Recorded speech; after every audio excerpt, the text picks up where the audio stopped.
Hello! I just ended that other one because I'm on a roll and I'm going to tell you part 2 of Nemesis right now. This is part 2 of Nemesis. Welcome to the mothership. I am your commander, LAK Sivrak. So, Nemesis died of cancer. Sad. Even though I fucking hated his guts. I hated his guts that were rotting from fucking cancer from the inside out, which I didn't know at the time. And even when he got cancer and died, I was mean about it. You know? Like, I was not respectful of it, you know? And, like, even me and one of my friends, you know, like, we were at the potlatch, and we fucking helped dig the grave, and we built the coffin, and I did all that for this man, because that was part of my job, my duty to the village, you know? But I remember Henry, my prison Henry, he was out at this time, and I remember him when Nemesis died, he was out, and he was there at the potlatch, and I remember him nudging me and saying, how come everybody's a fucking saint after they die? And you know what? Fucking Henry said it really loud, and he said it on purpose, but he was like, why is everybody a saint after they die? Man, Nemesis was a fucking asshole. Like, you know, that's Henry for you, baby. He was like, and nobody said a word, right? Like, even all the fucking Nemesis's cousins and other guys who were like him, like big tough guys, nobody was gonna come over there and talk shit to Henry, because Henry put a goddamn ice pick in your throat, motherfucker, and have no problem with it and go right back to fucking prison and not give a fuck. You know what I'm saying? So it's just like, motherfucking Henry say fucking crazy shit. Ain't nobody coming over there to fucking correct him. I'll tell y'all a cool story about when the cops tried to arrest Henry one time. But this is Nemesis part 2. So after we buried Nemesis, I go downtown to one of the bars. And who's inside the bar but Nemesis' younger, sprier, in better shape, younger brother, Righteous. And, you know, Righteous is, again, like a 6'3", 6'4". He's probably more in the 270-pound range. He's a little younger, a little fucking leaner.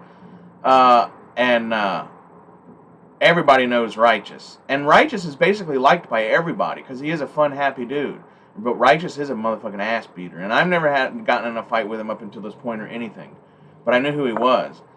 And everybody, like, there's nobody in Alaska, maybe now, because, you know, everybody's old and dead now, and it's a different generation, but if you went to any village in Alaska and said the names Nemesis and Righteous, which I'm making those up, obviously, those aren't their names, people would know. They would tell you. They'd be like, oh, yeah, you know what I mean? I mean, that's like, it's like Achilles and shit. Like, these motherfuckers were bad asses, you know?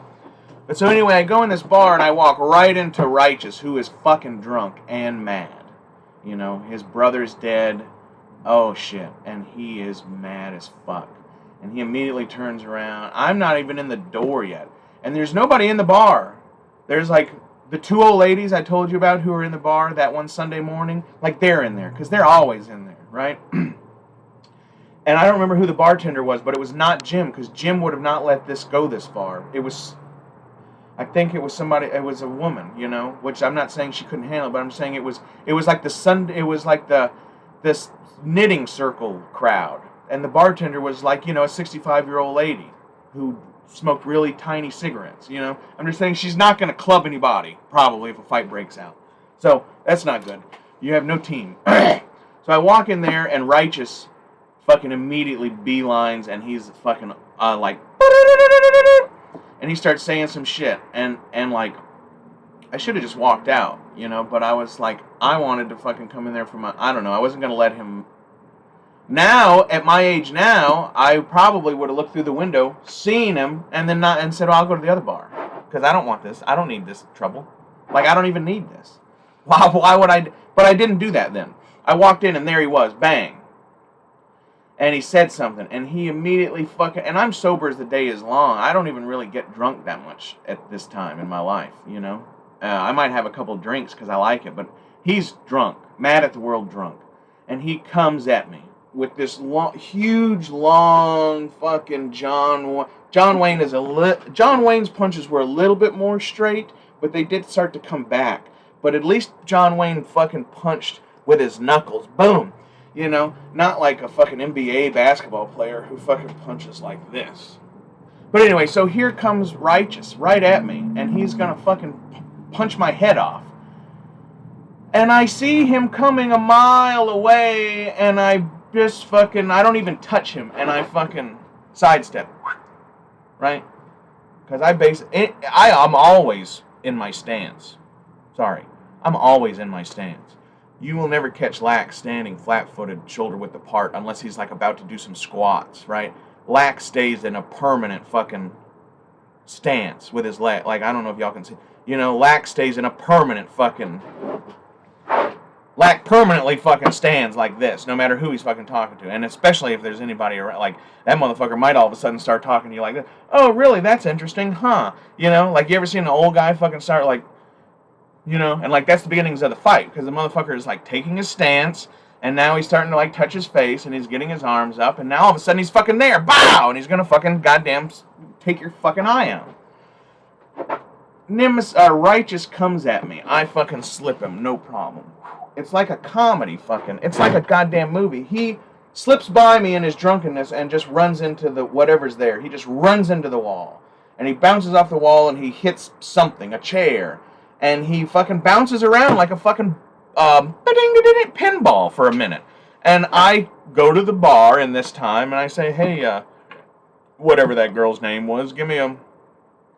whatever. He gets up and literally, hey, motherfucker, come back over here, right? And this happens, I shit you guys not, this happens 3 times, 4 times. I turn around, and this motherfucker's like in mid fucking like... you know, and I go, whoop. And then, so this time now he fucking falls on like a table. Like now, like, I'm very calm and collected, and I'm actually kind of like, just like, what the fuck's going on here? Well, now this motherfucker, now he's hit a table. Now he's hit a table and chairs, and like, now shit's turned over. So now it's apparently getting real for everyone else, which nobody else is even involved. So, again, so he does this like 3 times, and I give him the fucking old bloop, bloop, and every time it's like he hits, at one time I know he hit the trash can, so now there's like fucking bar napkins all over the shit, and like I'm literally doing nothing, you guys. I'm standing here slipping these fucking crazy fucking X-Man fucking charges, you know, that like nobody does in a fucking fight that's real. I don't get it, dude. Like, you've been watching fucking animals fight too much, Righteous, and fucking, like, he wants to go, and like, I'm not playing that fucking game with you, motherfucker. So, anyway, about the 3rd time, I've decided I'm getting a little bit mad. I'm getting a little bit fucking mad. And I'm kind of had enough of this. And I really I don't know, but like, I felt like I was in a good mood, and I came in there to like smoke some fucking weed and goddamn drink some booze, and we just built a coffin, you know, and like, even though I don't like the guy who, you know, like I did that, and you have to pray to the spirit, like whatever, you're unwinding from your shit, and now this motherfucker is in there fucking with me. So about the 3rd time I slip a punch, I go, all right, this motherfucker obviously doesn't get it. He's just going to keep doing this, you know, because I thought like, you know, about the 3rd or 4th time you fall on your goddamn face, sorry, I keep talking to this person over here, which is me, so that's weird. But about the 3rd or 4th time you fall on your fucking face, maybe you'll give it up. Maybe you'll fucking give it up. Well, he doesn't. And so now I'm mad. And he comes at me again. Now this time, everything up until this point, it was like it's like you and your friends playing badminton in gym class in elementary school. Like, that's what this fight felt like to me. I was just like, boop. Like, look at this motherfucking guy, boop. It's like when you play fight with your dog, and they jump up, you know, and you kind of like put their head or put their neck in your crook of your arm, and you kind of like roll them back down, you know what I mean? Like, you ever wrestle with your dog like that or whatever? Like, that's what this was up until this point for me. I was just like, this motherfucking drunk piece of shit won't stop. Well, so, whatever reason, this last fucking time he came at me, I was finally offended. I was like, okay, this is, I don't even know. And the whole world, which was going fairly slow motion to me, you know, but not, I mean, he was drunk, so I don't think the world had to slow down that much to fucking just be like, you know, get away from me, you know? Like, you could just grab him and just, like, pirouette him away from you, you know? But so now I'm mad. Like, for whatever reason. Like, I'm not even mad at him. I'm just mad that, like, now I feel like I actually have to engage. Because I really wasn't before. I was totally fucking, like, whatever that's called. I was totally just, like, old Asian man judoing, like, fucking just, like, whoop. Like, I'm not even fucking touching you and making him fall over. Because I'm here to, like, get a piece of pussy and shit, motherfucker. I'm not here to fight. So, this time he comes at me and the fucking world slows down and he's throwing a fucking punch and the world fucking slows to fucking nothingness. And I fucking see this fucking veil of, like, I don't want to say red, but it was definitely like this weird veil where everything around, there was no, this was all like underwater. Everything was underwater except the very center of my vision. And the very center of my vision was right on this motherfucker's Adam's apple. Because he's kind of a big, tall guy, right? Like, I'm not going to try to punch this guy in the face because I can't fucking reach his face anyway. But he's coming at me, and I see his fucking Adam's apple, which is like, I don't even know why I don't, like, I got a lot of fat on my thing, but like, this motherfucker had like a giant, like, you could see it from a mile away. And I motherfucking reared back, and I told myself, I said, I'm gonna kill this motherfucker. Like, I was offended. I was so offended I was offended for Earth about this motherfucker. Like, it wasn't even about me anymore. Like, as a duty to goddamn whatever, I'm done, right? And motherfucker, I was about to crush that motherfucker's throat. And I thought about, I mean,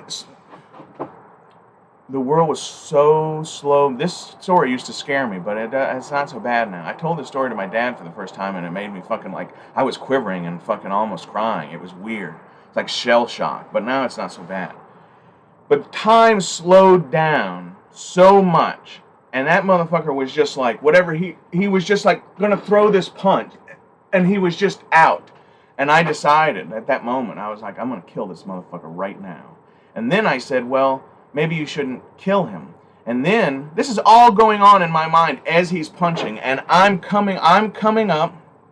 And I'm sidestepping, but I'm not going to sidestep out of the way. I'm going to fucking connect. I'm just going to dip. And I'm going to throw my shit, and I'm going to put these two goddamn knuckles in his throat, and I'm going to kill this motherfucker. And, like, that was my mindset. I'm not saying that that's right, you know, and I'm not threatening anybody. I'm just, you know, but I'm saying that's, in that fight or flight mode, I finally was like, okay, this is it now. So as this fucker's coming, and I'm thinking this, like, I'm about to crush this motherfucker's throat. And then I think, I wonder if they have a big pin behind the bar.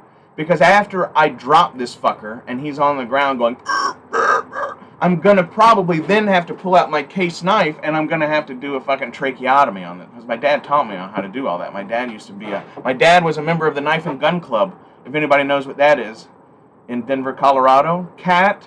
Anybody else out there in Colorado besides Cat? If anybody knows what the Knife and Gun Club is in Colorado, then, well, I think it's Boulder technically. But either way, y'all look that up. My dad was a big part of that. And like, so my dad taught me a lot of this shit, you know, and which is good information for in the woods and stuff. But so in this fucking middle of this fight, I say, oh, I wonder if they have, I'm going to punch this guy in the throat. And then I'm going to have to fucking do a tracheotomy. So this is all going through my brain as this guy's throwing this punch at me. And I'm going to end this cocksucker's life. And I decide, and then whatever. And then I decide not to. I absolutely decide not to, for whatever reason.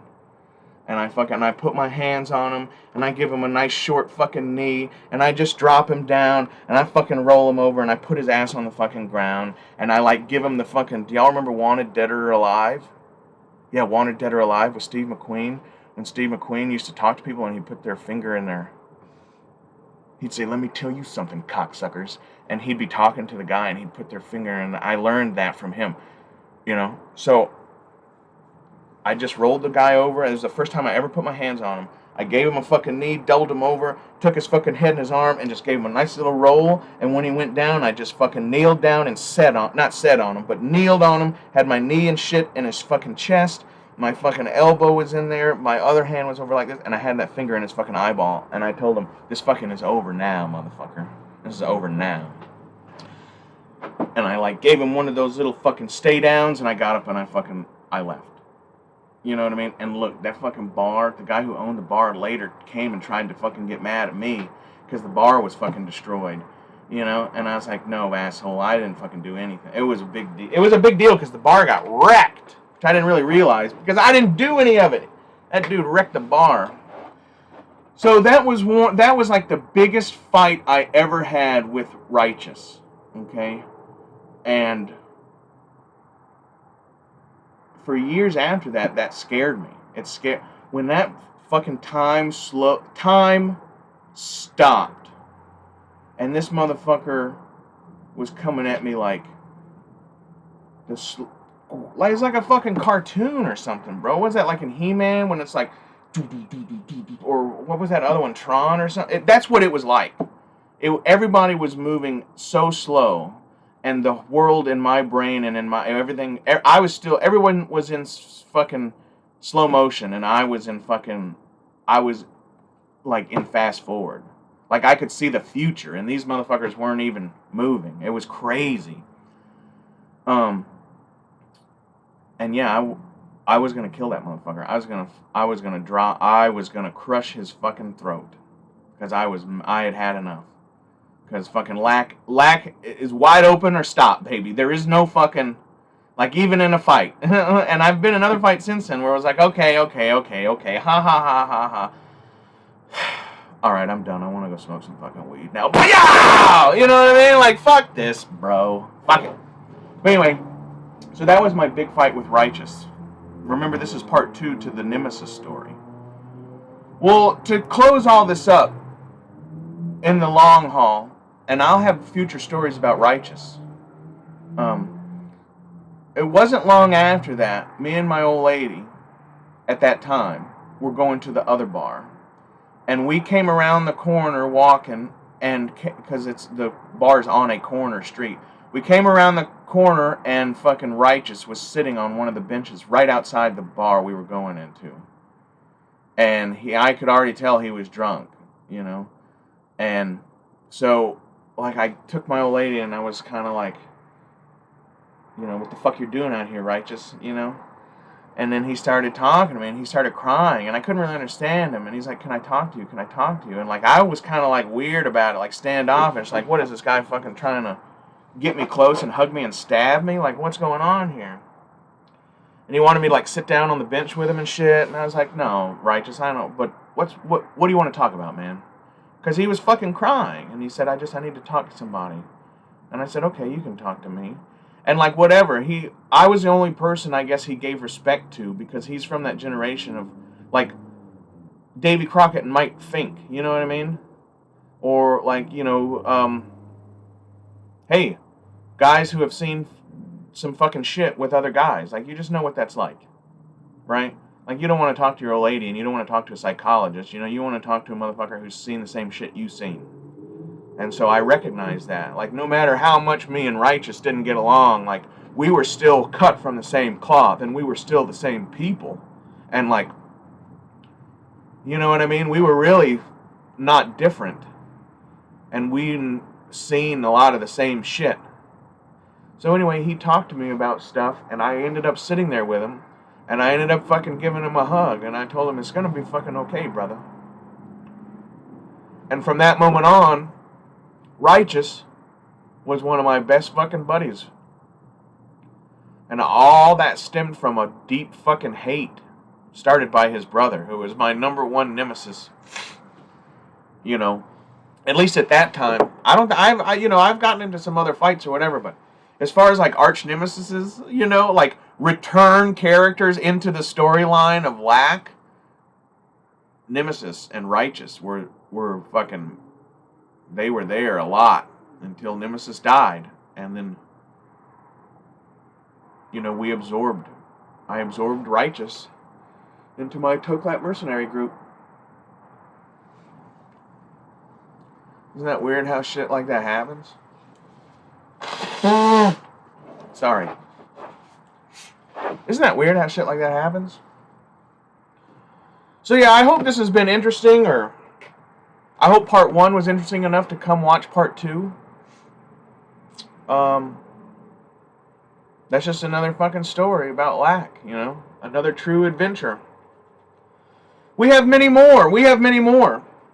Anybody have any questions? Hey, I'm getting like 100 views on every video, and that blows my fucking mind, and I love it, and I appreciate it. Do me a favor. If you watch this video, hit the like button. And I appreciate you for not hitting the dislike button. So, but hey, if you watch this video and you at all remotely found if it made you chuckle or if it made you cry, if it brought forth any emotion, please hit the like button. And if you have any questions or comments, or you want to ask me anything about Alaska, or ask my opinion on whatever, not that I don't think anybody would give a fuck about my opinion about shit, but just leave it in the comments, If you're one of my regulars, of course, you know how to get a hold of me. Instagram's probably the best way. LAK. I'm not technologically advanced, so I don't have all these like links in the descriptions and all that, but like LAK, baby. I'm fairly recognizable, and I'm probably the only fucking LAK. So, what's up? I'm looking at my Playmobil. In the thing over here. And it looks pretty cool. Maybe the other day we did a shelf tour up here, which is a quick little 10-minute whackety whack whack. Maybe today we'll do a short little video of the Playmobil that's on this shelf. I have quite a few Playmobil. My favorite Playmobil figures are up here on the wall, displayed, and then like some neat ones to look at I have here, which I might change these actually. I think I might put some different ones here for y'all to look at. Because the ones I really love are actually up here where nobody can see them, only I can see them. So like my shit that I really, really love the most, y'all don't even get to see because I have it all. It's not a lot, but I'm just saying it's right there, Playmobil-wise. But yeah, maybe we'll do like a 10-minute thing. Some shit got knocked over here, but I have this is a lot of like accessories and horses. I don't even know how many. Does anybody need any vintage Playmobil horses? Because I probably have at least, I have 2 or 3 black ones that I'll trade somebody for something else. I do love vintage Playmobil horses, but I like the ones painted like, I like this one is my favorite. Y'all can see that. Try to get that. I don't know if you can kind of see that. That's my favorite one. And then I like all the Indian horses, the horses that are painted with war paint. This is my next favorite color of horse for Playmobil. Just the plain, kind of like buckskin. It's not quite. It wouldn't. I don't know. It's a brown horse, And then this is a good one. I only have one of this color. This is a cool color. I guess I don't think you see these ones very much. This is probably only in one pack. Anyway, it's been 24 minutes. I just thought I'd bring in some fucking toy discussion there at the end. This has been part 2 of Nemesis. The story of LAK and the Nemesis family, in which pledged lifelong hatred toward LAK. And when the leaders of that clan passed away and the reason for the hatred was no longer understood by the rest of the tribe, that tribe then became friends with LAK. and LAK and that tribe became allies. And I have a great fucking hunting story, which we might even do. I might even make it right now after this video. But I have a great hunting story with me and Righteous. Righteous is one of the best fucking moose hunters in the history of fucking modern Alaskan natives. Absolutely is. And me and him also killed an amazingly, disgustingly ferocious grizzly bear one time that was plaguing the village.